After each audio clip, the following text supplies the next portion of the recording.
Hey, what is up, mortals? Welcome to Season 2 Part 2 of What If Toga Was in Hero.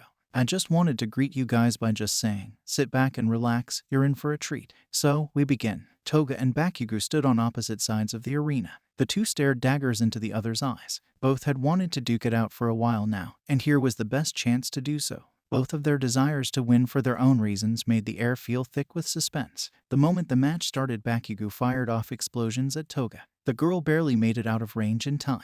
Much like the fights before, Toga was heavily on the defensive. Bakugo refused to let her anywhere near him. He was well aware of her strategies in her fights thus far. "You're not scared, are you?" she called out over the explosions. "The hell I am," Bakugo roared back. "Then why not let me up close? Is it because you know I could take you out in one hit?" Toga practically sang out, her lips perched out to further poke fun. She needed him closer. The best way that she could think of to do that was to tick him off enough to make him come to her. He seemed to act more reckless despite there being better plans of actions when he was angry. She continued to mock him as she pranced around to dodge his explosions. Bakugo grew frustrated with her movements. The final straw was when the smoke parted just enough to see her with a stuck-out tongue and flipping him off with both hands. Bakugo leapt towards her. He fired off explosions mid-leap to rocket over faster. "Die!" Bakugo roared. Toga jumped up before he could land. She swung her legs to latch onto his waist. Next, she wrapped her arms around him to lock them in place with a full-on bear hug. She grinned widely and leaned in to whisper into his ear. "Make me," Toga countered. The boy landed finally. He went to try to break out of her hold only to be met with a headbutt from Toga. He could feel the blood trickle from his nose where she had landed the blow. The pain caused him to stagger back with a mild wince and shout of pain. She knew a direct headbutt would daze them both, but the nose was a softer part on the face to aim for. She had no time to strike again though. The moment he saw her rearing her head back to smash it into him again, he let out another scream for her to get off. Bakugo then proceeded to use his explosions to rocket them into the air. Toga looked up to meet his glaring eyes with her own devious ones. Her focus shifted to the red that trickled down his face from his nose. The feeling from when Izuku was hurt poked its head back out. It wasn't nearly as bad. The feeling though did grow the longer she saw the blood. The desire to taste it followed next. It was hard to pinpoint why while she was in her current mental state, but Bakugo suddenly looked cute. She pushed the feeling away the best she could to focus the moment she felt the wind rushing across her back. They were falling, and Toga's back was faced towards the ground. He was trying to crash into the ground to take her down. He even used his blasts to speed up the fall. She needed to think of something fast. Toga gripped his arms tighter with her own. She proceeded to let go of his waist with her legs. She then swung them back up again to wrap them around his arms instead. Bakugo cursed as she moved her arms away from his. She then put her palms on his shoulders and pushed forward. At the same time, she swung her legs back to redirect his body. The direction his hands were facing shifted in the process. The action caused the two to spin around wildly. Bakugo quickly stopped his explosions, slowing their spinning. Much to his displeasure, the damage had already been done. The two kept spinning even without the explosions. The blood from Bakugo's face finally flicked off from the wild rushing wind. It splattered onto Toga's face near her mouth. Unable to stop the desire any longer, she trailed her tongue along the blood to taste it. Her eyes grew wide and slowly rolled back. She grew a bright blush and a wide smile. She couldn't begin to even describe how it tasted, nor how it made her feel. She couldn't take too long to enjoy it before they crashed. Clouds of dust filled the air around them just as quickly as the silence from the audience. Teachers rushed over at the ready to get the two into medical care if needed due to how intense the fall had been. The dust parted just enough for Toga to see Bakugo beside her, both barely conscious. She could tell he was in pain, but for some reason she could barely focus on her own despite her broken arm and leg that was still under Bakugo from the crash. Bakugo was cut up from the rubble all over his body and covered in blood around his more serious injuries. She slowly reached out a shaky hand to his face. She caressed his cheek. Her thumb gently trailed along the blood on it to smear it further. Her breathing grew shaky. The corners of her vision grew darker. The way Bakugo looked at her with a pained expression told her he likely thought she would pass out at any moment, so he didn't need to exert himself any further. His brow twitched upon seeing her slowly shifting closer towards him. "You're so cute right now," she whispered with a lick to his cheek. Bakugo's eyes grew wide at the notion. He used all his power to push her off and rolled away from her with a groan. "Man, you really are a freak," he grumbled out. Toga, lost in her own world, now looked to him as he got up to his feet slowly. Toga was less focused on winning the battle at this point. She needed to taste more of his blood. She needed to make him bleed more. She grabbed his shoulder as he got up to use him to help her onto her feet. Bakugo moved to shove her but froze seeing his own face looking back at him. His own arms slowly curling around his neck gently. "Would you prefer if I looked like you instead?" Toga asked the boy. That almost sounded flirtatious. The dust settled the rest of the way slowly, just in time for the crowd to see Toga in her new form, an unharmed Bakugo. She placed her broken leg to the ground, still unable to register the pain. The onlookers were easily able to tell something was wrong with it with how she began to walk forward with it. Bakugo stumbled, nearly falling. He though turned to face her as he tried and failed to stop her walking. His own pain too much to properly focus on not falling at the same time as trying to force her off. Bakugo shouted at her to get off him or he'd kill her. He even placed his palm to the side of her head. The teachers looked on towards the audience, who seemed just as uncertain as they were if Bakugo would actually attack her again after the fall moments ago. Bakugo let off small explosions to scare her, only to receive a wild smile in return. Toga hopped up towards him to lick his face once more. Bakugo in reaction jerked back just enough to cause the two once again to begin to fall, this time off the arena. Bakugo cursed under his breath but managed to wrap both arms around her midsection. With a small blast he spun them just in time to make her back aim towards the ground. He pulled his arms back and away as they flopped onto the ground. Toga finally wheezed, focusing a bit more as his weight knocked the air right out of her. She shifted back into her normal state. Both students looked up to the displays around the building to see a frame-by-frame replay. Toga's back hit the ground a single frame before one of Bakugo's knees had, which made him the victor. The cameras didn't linger on them long though, due to the level of damage Toga's two limbs were. Unlike Toga, the audience likely wouldn't have enjoyed seeing another long shot of yet another student's intense injury. Toga's eyes slowly trailed back to Bakugo's again, who looked almost neutral towards her. He likely was trying to figure out exactly what had just happened with Toga. He didn't like her, but he knew what she had just done was very unlike her. Toga finally registered their position they were in as the teachers rushed over. "I didn't expect you to be a cuddler," she teased, to work almost as an icebreaker for the silent staring they were doing.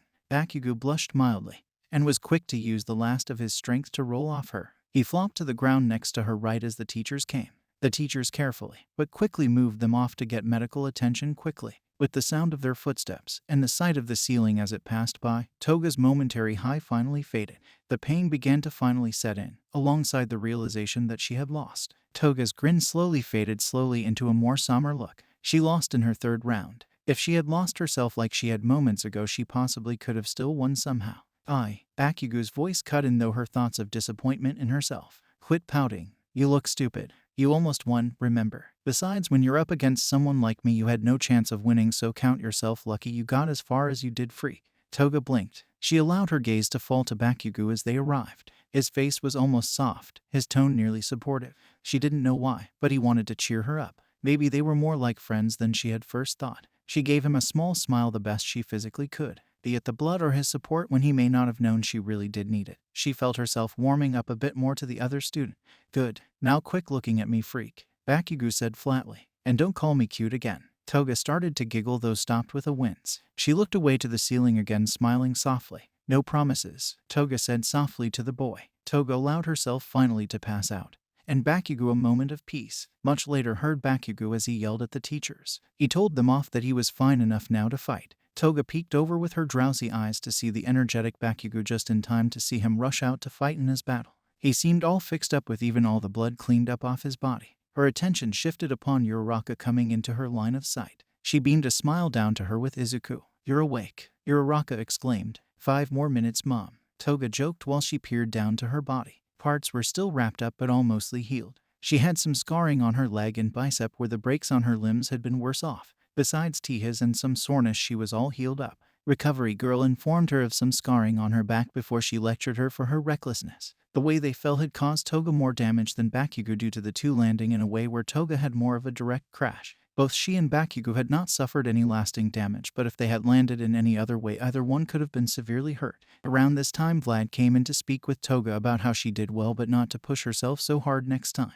The two exchanged hugs just before they were all shooed quickly out from the room by Recovery Girl, who had enough of their chatting. Toga apologized and made her way out with the others. Upon entering the room with the other students, Toga was gifted with countless annoyed eyes. They had of course been worried for her, but the annoyance for Toga's obnoxious ringtone was too much to really stop the look. Toga blushed and laughed out an apology. She had hidden away her phone so no one would mess with it while she was in her battle. The others must not have been able to find it to silence her phone. She rushed to get her phone and left the room to talk. She made her way to get a spare set of gym clothes to change into. Her mother had apparently been calling since she was taken off the broadcast to get medical attention. Toga reassured her mother that she was fine. She made sure not to get into the scars, the near-lasting damage, nor the concerning situations she had earlier for now. Her mother was concerned enough as is after all. She wouldn't hide it from her forever, just until her mother had calmed down.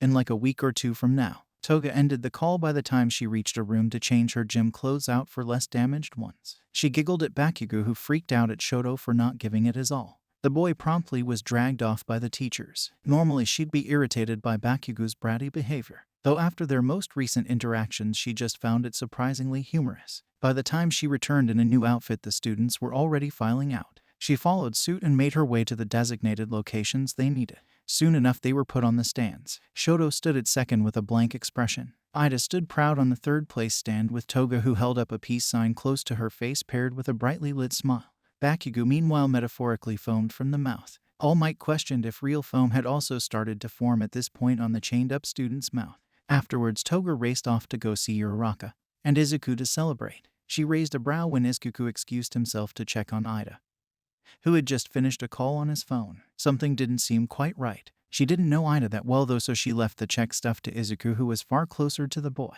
Toga instead left with Uraraka to go get some ramen to celebrate.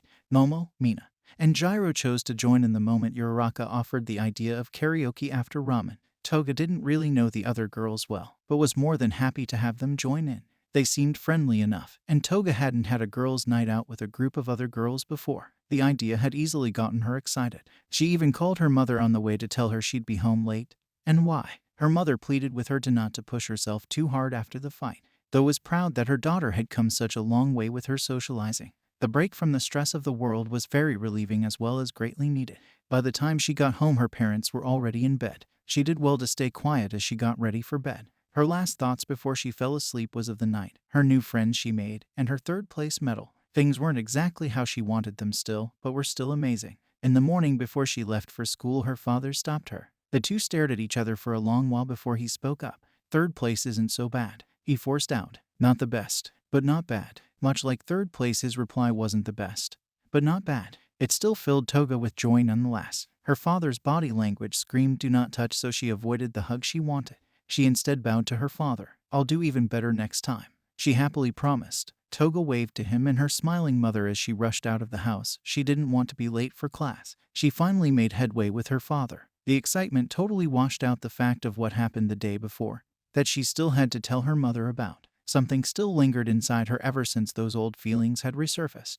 They laid in wait under the waters for the right time to resurface. They were quiet enough, and Toga focused enough on other things for her to notice their immediate presence at the moment. After all, she was walking on top of the world at the moment, the entire galaxy even. As usual, Mr. Aizawa arrived and broke up the daily pre-class hangouts. He announced the news about the internships from pro heroes, as well as how they had to pick out hero names before anything else. Midnight to come, and right after this news to take over during this time. Things went relatively normally as it did in the original series. The exception was Toga, who whispered to Bakugo teasingly about his name, then promptly suggested that he possibly just needed at least 5 more deaths and 2 more murders for the name to be greenlit. This of course ruffled Bakugo's metaphorical feathers quite a bit. Bakugo though only really responded with a few grumbles. It was an odd reaction. Then again, after their battle he had understandably acted oddly around Toga compared to usual. Toga didn't quite like how Izuku chose the nickname meant to make fun of him to use as his hero name. She supposed turning it into a hero name did take away some of its power to insult him, but still bothered her. Soon it was Toga's turn. She made her way to the front of the class with her card. She took a deep breath, then turned her card to reveal her name. Due to her need to be agile, fast, and stealthy, along with her capability to turn into others with her powers, she figured this would be the best name for her. "Copycat," she announced with a bright smile. Upon the approval she smiled pridefully and returned to her seat. When the names were finished, Mr. Aizawa passed out the lists of heroes each student had requests from.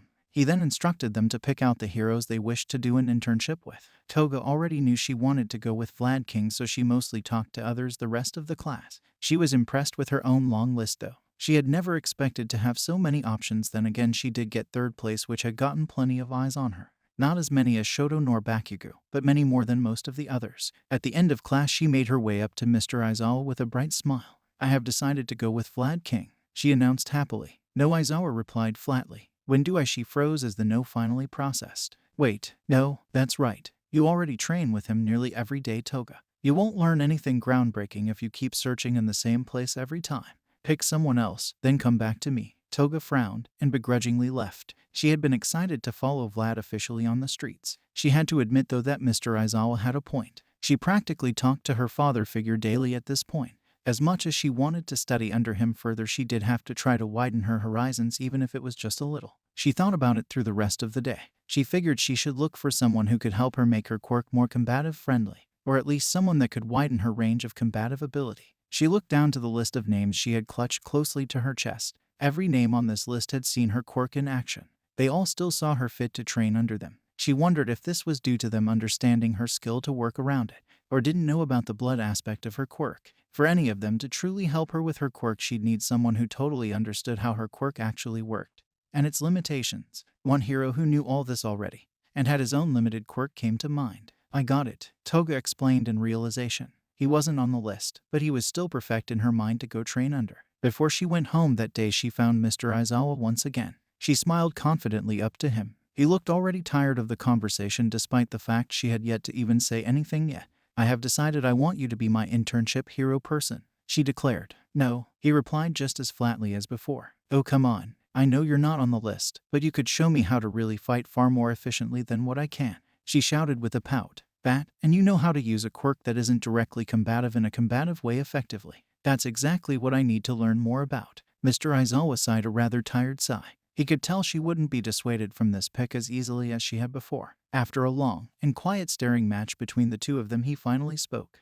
You realize if you train with me, you won't be getting any field training, right? Just the usual off-the-field stuff you normally do in class, he explained. Yep, but this time it'd be one-on-one, she stated with a confident nod. More like one-on-two. He muttered tiredly, much to Toga's confusion that displayed itself with a tilt of her head. Fine, be here tomorrow at 5 a.m. and don't be late. Have your costume with you. Toga's face lit up quickly when he agreed. He waved her off upon seeing her face. He lacked the energy required to watch the girl get all hyper again. Toga gave him her best salute. Aye, Captain, she exclaimed with a giggle. And none of that either. He practically groaned out. Toga pouted at how much of a stick in the mud he was being, but shoved it off for now. He had given in to her request. That night she ate her food quickly, nearly choking on half of it, after she rushed excitedly to bed. Despite getting up on time with plenty of sleep, the young girl still woke up pretty groggy due to how early she had to wake up in order to make it to her lesson with Mr. Aizawa in time. She changed into her costume in the girls' locker room and made her way to the classroom with all the pep in the world in her step.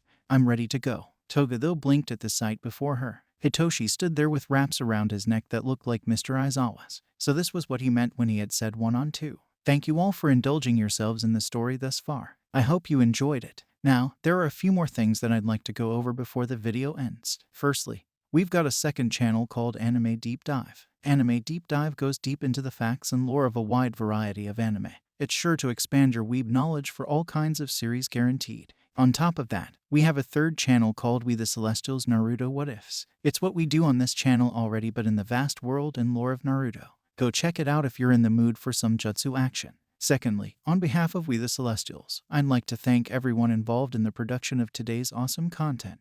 Their details will be in the description below. Lastly, if you're interested in what we do here at We The Celestials, then I would like to extend out an invitation to join the team.